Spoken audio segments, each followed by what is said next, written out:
बच्चा है। न्यू इरा का मतलब एक नया युग।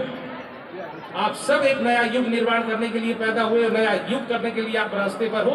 I wish you all the best. Thank you very much. Madam ने जब प्रिंसिपल ने मेरे बारे में कहा तो उन्होंने कहा कि मैंने बहुत बड़ा एहसान किया है यहाँ आकर के। मैं ये कहूँगा कि मैं यहाँ आया और जो जितने अपने प्यारे प्यारे बच्चों के मैंने जो प्रोग्राम देखे, मैं आप सबका आभारी हूँ कि आपने मुझे ये देखने का मौका दिया।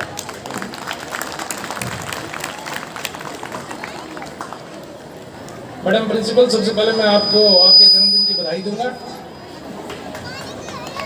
बहुत अच्छा, आपके जो जन्मदिन के उपलक्ष्य में आपने बहुत बड़ा अच्छा प्रोग्राम किया हुआ है और अच्छी तरह से सेलिब्रेट भी हो रहा है। यहाँ आकर के सबसे पहले ये है कि मैं ये कहूँगा कि मैं इतना ज़्यादा नॉस्टैल्जिक हुआ हूँ कि मुझे अपने पूरे बचपन की जो जहाँ से मैंने स्कूल स्टार्ट किया था वो सब कुछ याद आ गया। और मेरे बारे में जैसे बताया गया कि फादर मेरे आर्मी में रहे, शुरुआत की मेरी एजुकेशन मेरे गांव से रही। उसके बाद मैं पूना में शिफ्ट हुआ।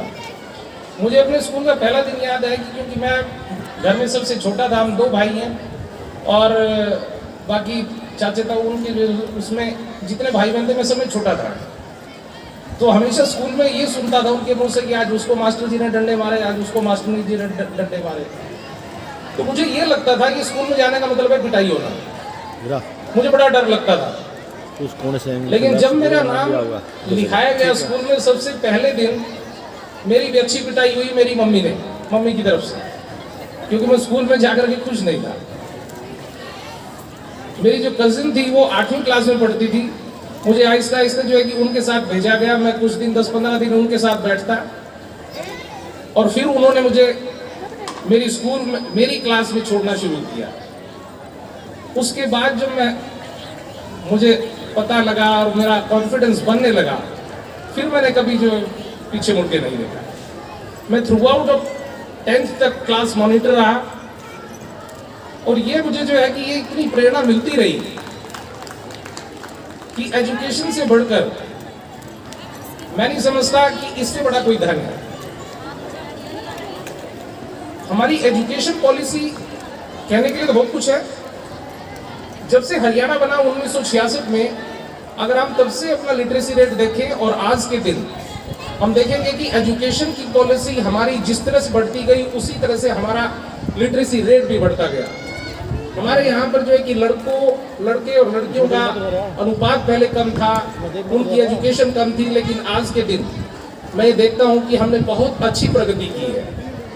जितने बच्चे जो यहाँ पर बैठे हुए हैं, ये देश का भविष्य यहीं से जो है कि शुरू होगा। मैं कोर्ट में जब भी जो है केसेस देखता हूँ और जब बेसिक उनका अगर मैं डिस्प्यूट देखूं तो सामने ये आता है कि कहीं ना कहीं हमारे अंदर कल्चर की और हमारे जो ट्रेडिशंस थे उस चीज की कमी हो गई। हम कहते हैं कि हमने इतने जज बना दिए, इतने हमारे वकील हो गए, इतनी हमारी पुलिस हो गई, लेकिन उसके बाद कहते हैं इतने हमारे केस भी पेंडिंग है। सच्चाई ये है कि केस इतने पेंडिंग क्यों है? इसका मतलब केस ज्यादा फाइल हो रहे हैं, इसका मतलब क्राइम बढ़ रहा है। और क्राइम बढ़ने का मतलब ये है कि कहीं ना कहीं हमारी एजुकेशन पॉलिसी में, हमारे स्कूल में, हमारे घर में संस्कारों की कमी होती गई। मैं आपको एक छोटा सा एग्जांपल देता हूं। जींद साइड का एक केस मेरे सामने चल रहा था। उसमें वो लड़का आया हुआ था, उसका झगड़ा ये था कि उसके ऊपर जो है कि नीचे कोर्ट ने खर्चा लगा दिया था। मैंने उससे पूछा दिक्कत क्या है? उसने कहा कि जज साहब मेरी वाइफ वो बीटेक है और मैं अकेला लड़का हूँ अपने माँ बाप का। मैंने कहा फिर क्या हुआ? तो वो कहता है कि मुझे ये कहा जाता है कि भाई मेरी वाइफ मेरे घर नहीं रहना चाहती, हम गांव में रहते हैं। फिर दूसरी उसकी कंडीशन ये है कि मैं तेरे माँ बाप मेरे साथ नहीं रहेंगे। अब आप देखिए ये झगड़ा जो है ये किस नेचर का झगड़ा है?